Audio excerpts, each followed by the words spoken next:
Oh, you are welcome to today's review. Wow, this is the first review of the year, and you are most welcome. All right, we are going to continue with the review of this awesome book titled The Psychology of Money. We actually started this book before 20.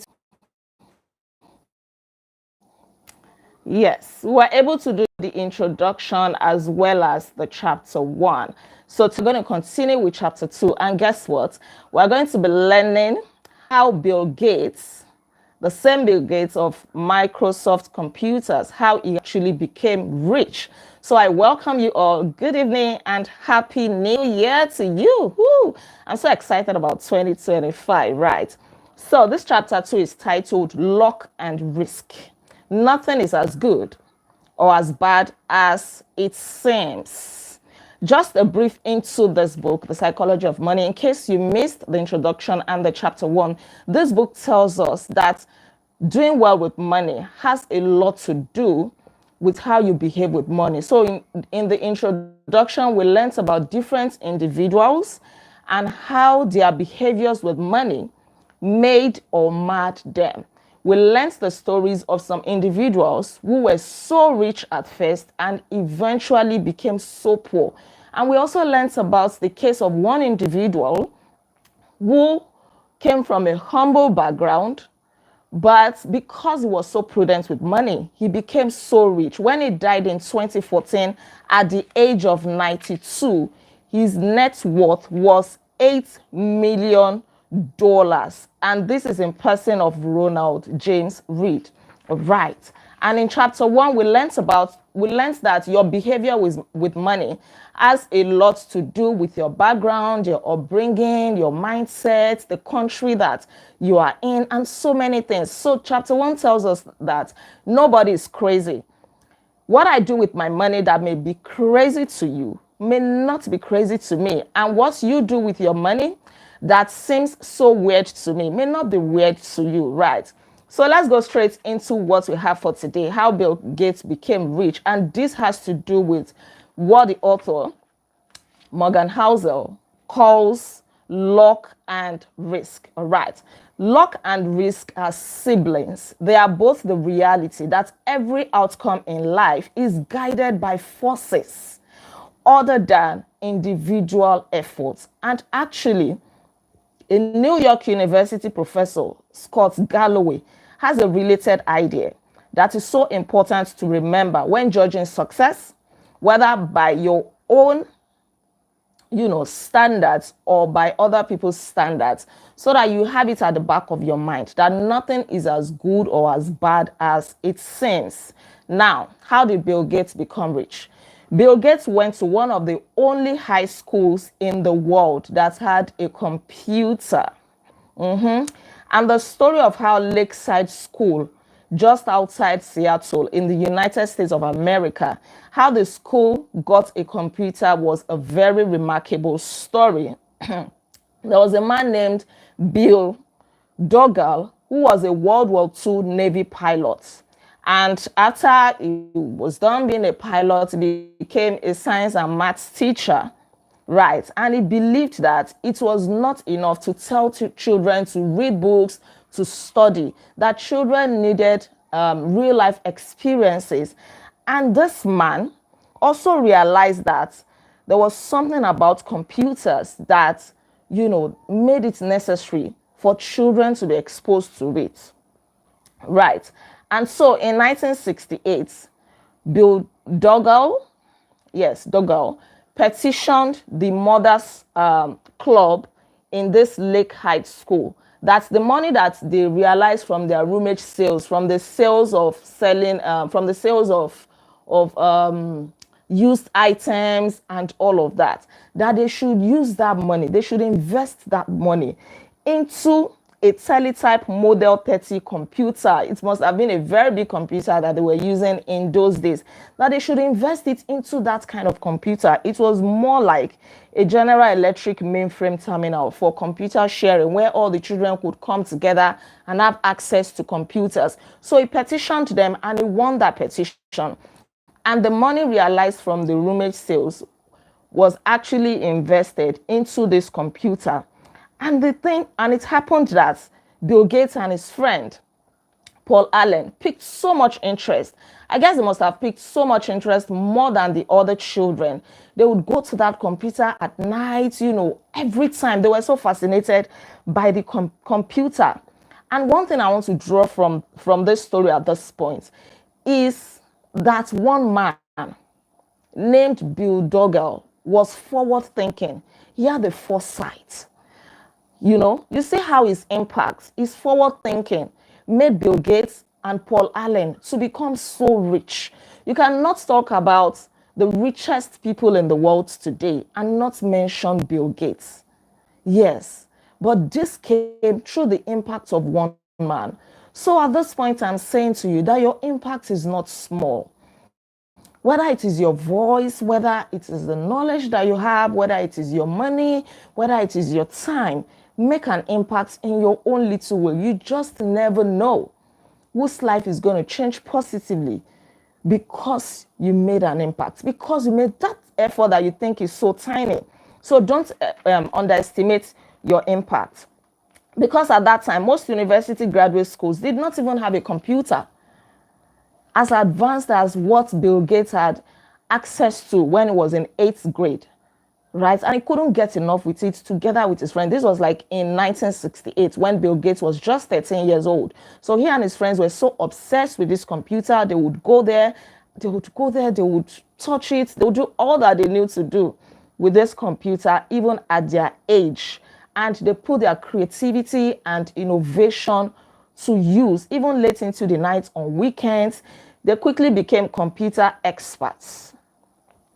And during one of their late night sessions, Allen, as in Paul Allen, recalled Bill Gates, showing him a Fortune magazine.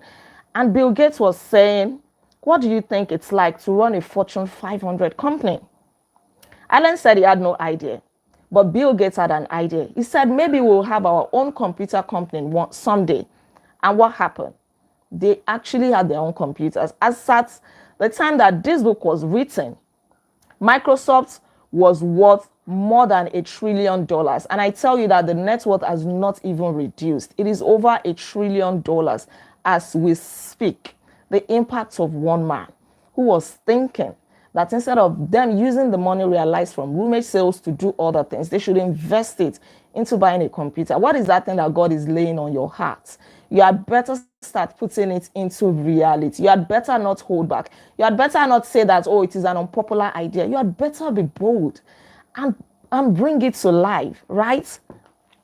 1 in a million high school age students attended high school that had the combination of cash and foresight to buy a computer. And Bill Gates happened to be 1 in a million of these children.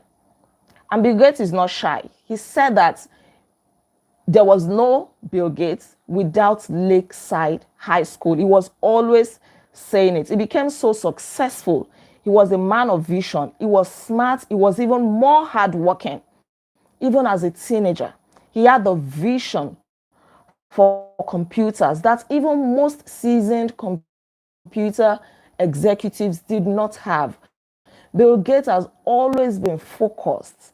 Right. At this point, I want to say something because I realize that it is so important to expose our children. For those of us who have children and those of us who are planning to have children, it is very important to expose our children to some of the good things of life as much as we can afford. Don't say, oh, I want to send them to that cheap school so that I can save some money. If you can afford to send them to a good school, you should send them to a good school because the foundation of most children in life was going to be based on the people that they rolled with when they were growing up or when they are growing up. I'm telling you the truth. Somebody once told me a story. This is somebody that I know. He finished from Covenant University in Nigeria. If you're a Nigerian or probably not in Nigerian, you may know Covenant University.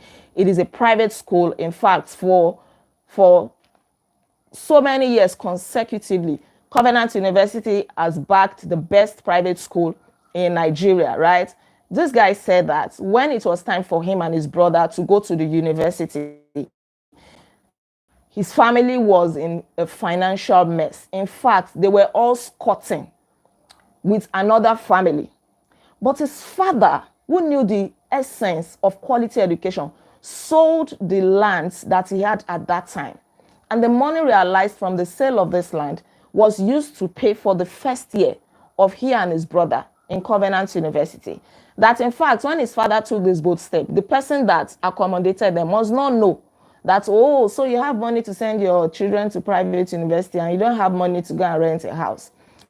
But he did that. But the first year tuition was all their father could afford, trusting God that before the first year ended, there will be a miracle and they will be able to continue their education.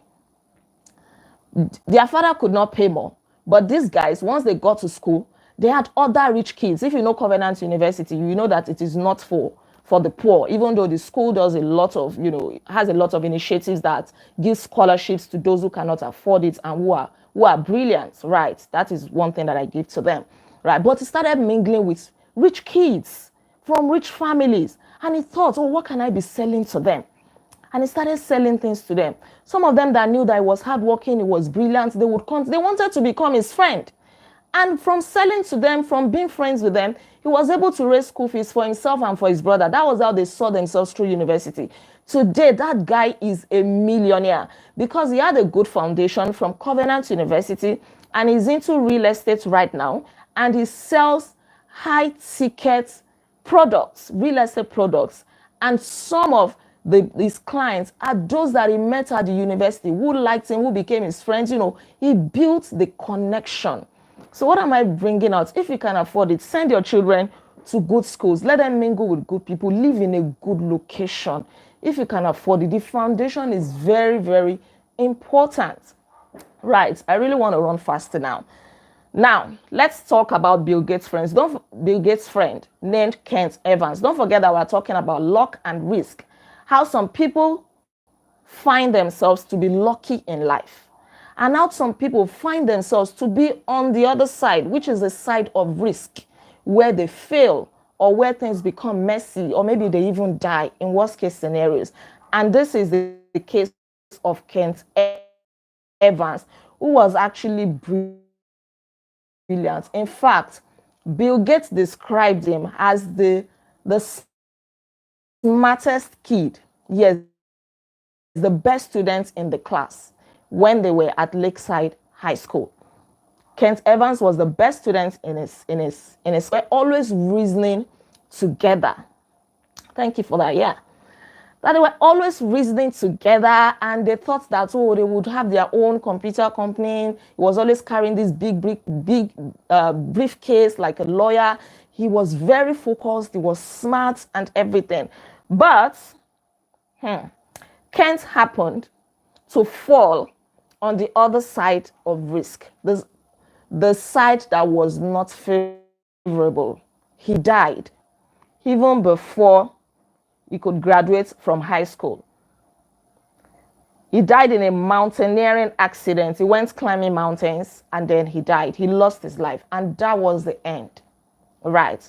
What are we going to say here? Are we going to say that it was due to his own making? And it is recorded here that every year there are around 3 dozen mountaineering deaths in the United States. The odds of being killed on a mountain in high school are roughly 1 in a million. So Bill Gates experienced 1 in a million luck by ending up at Lakeside, while Kent, his friend, experienced 1 in a million to achieve. So luck and risk are both the reality that every outcome of life is guided by forces other than individual effort. Some people think that to be successful in life, it has to be by your hard work, by your own wisdom, by your own strength, or by the family that you come from.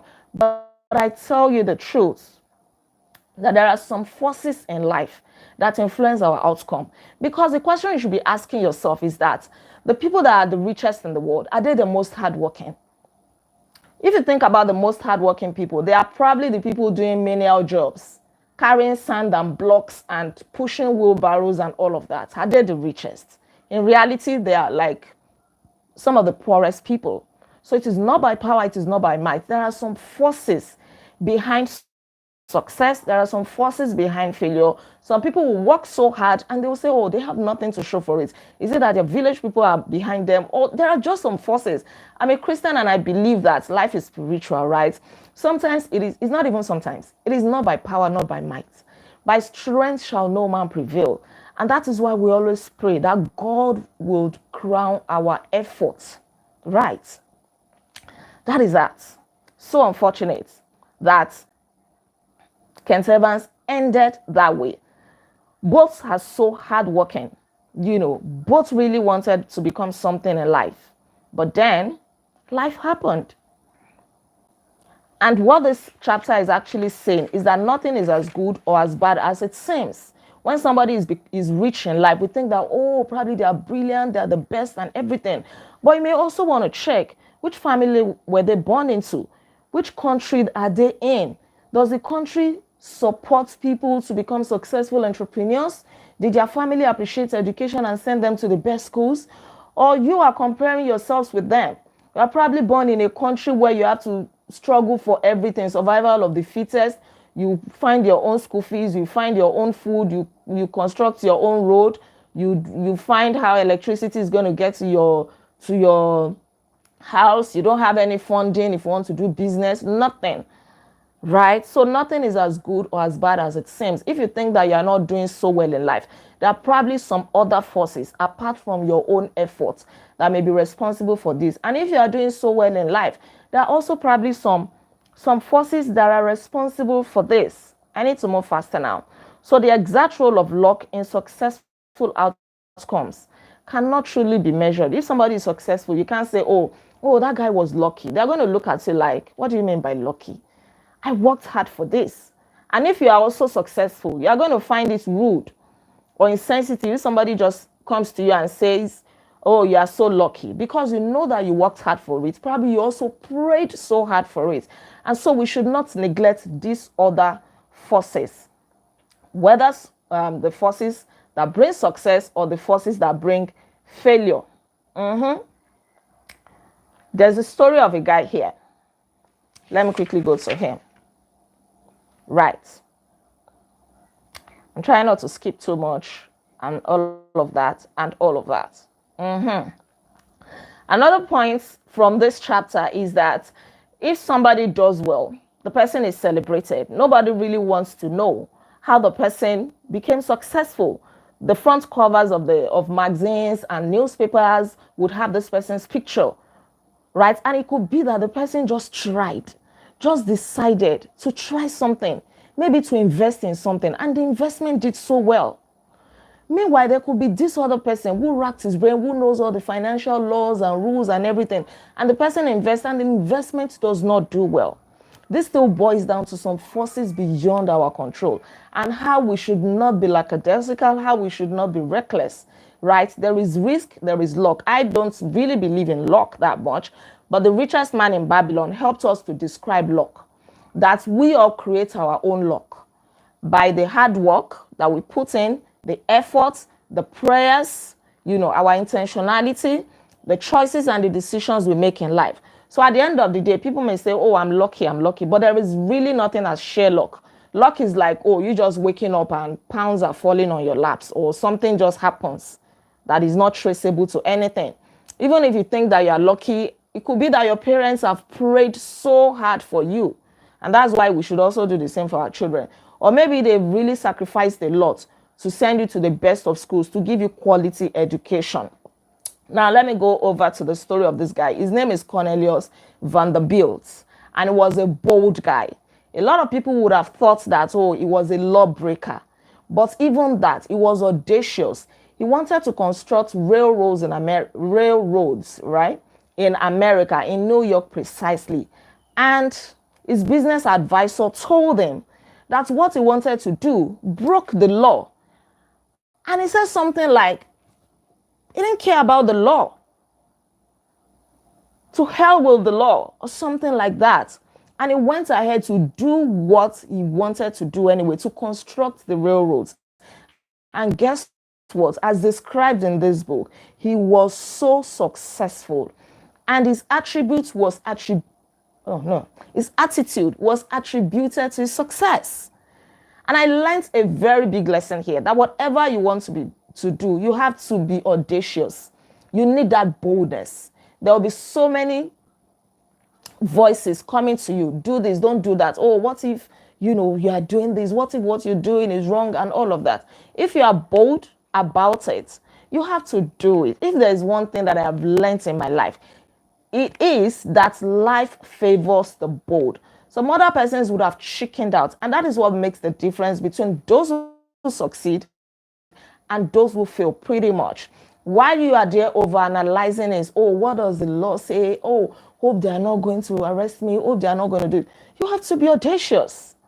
And this guy was actually not prosecuted because in actual sense, the law was not even clear from my understanding of this book. There was no law regarding it. And at the same time, there was no law that specifically says, don't do it. So be bold in all that you do. That guy, Cornelius Vanderbilt, will not allow anything get in his way. And this is the attitude you should have this year. Don't allow anything to get in your way. Shut out the voices that may want to discourage you. There are so many chicken littles. We learned this from Rich Dad Poor Dad. There are some people called chicken littles. They have nowhere to go. They fidget a lot. They are so discouraged. They are so fearful. If you allow them to influence you, they are going to drag you down to their level. They are going to dampen your morale. They are going to kill your boldness. So you have to run as far as you can from these people, from the chicken littles. If you are convinced about something, please just go ahead and do it, because you only live once, except you are planning to come back to this life again. But if you know that you only live once, you have to be bold and courageous. Thank you. Shut out the voices that want to discourage you. Be bold and courageous. You live once. There is no second chance. Once you are gone, you are gone.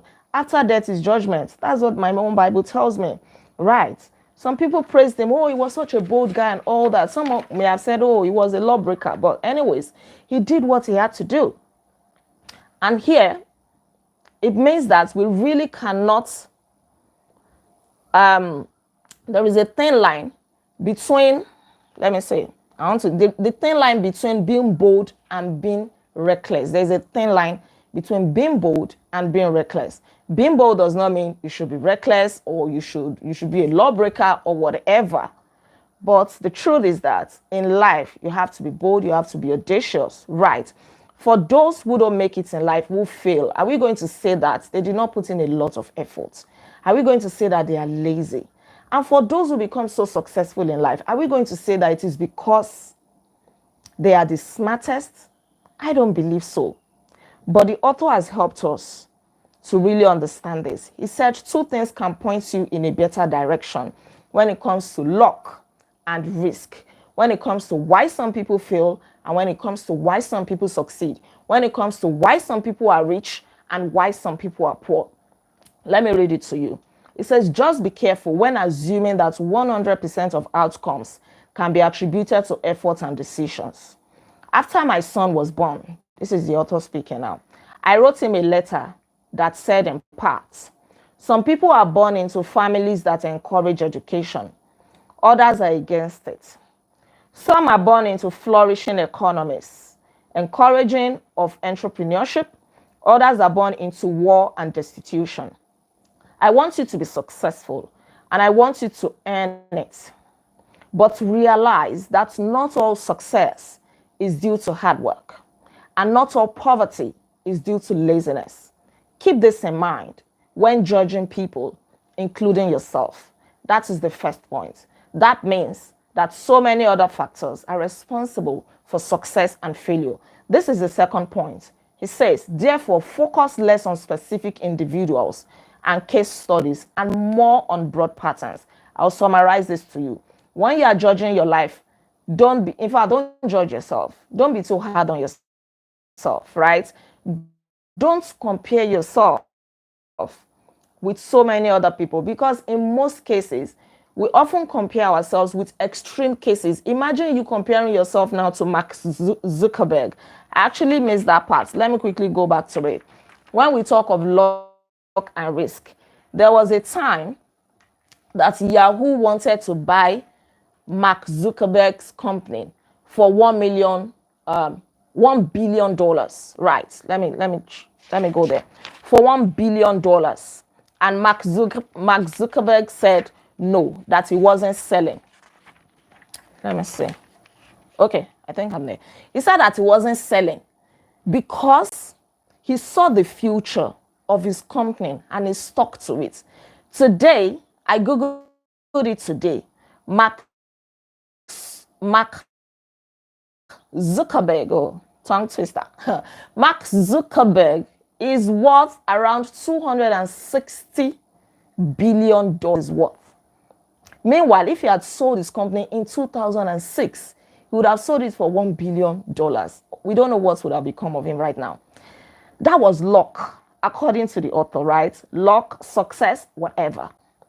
On the other hand, Yahoo, if you know Yahoo, you know that, well, probably the company is not doing as well as it should be doing right now. But people are criticizing Yahoo. When Microsoft, Bill Gates' company, wanted to buy Yahoo that year, and Yahoo said no. Now, probably people are criticizing them that, oh, they missed such a big chance, they missed such a big opportunity, and all of that. But the same people are praising Mark Zuckerberg that, oh, he made a good decision by not selling, his company and all of that. You see, it is only when you do well that people will praise you. If you don't do well, everybody is going to see you're wrong. They are going to blame you. They're going to criticize you. So let's go back to what I was saying, that don't be too hard on yourself. Don't compare yourself to extreme cases. Now, you're probably born in Nigeria, you want to do business, you don't have funding, you don't have support, you don't have anything, you strive for everything, you have to provide everything for yourself. But in your own little way, you're still making progress, you're still making efforts. Be happy that you're doing something. Don't compare yourself that, I wish I was like Bill Gates or Mark Zuckerberg in life. Don't compare yourself with extreme cases. Some of them are like 1 in a million. Look at broader patterns. Okay, in Nigeria, how many youths are doing well in spite of the hardship that people are complaining about? Probably 60%. And then you can say, okay, that means the odds are high in my favor that I can also do well. Right? So don't beat yourself up.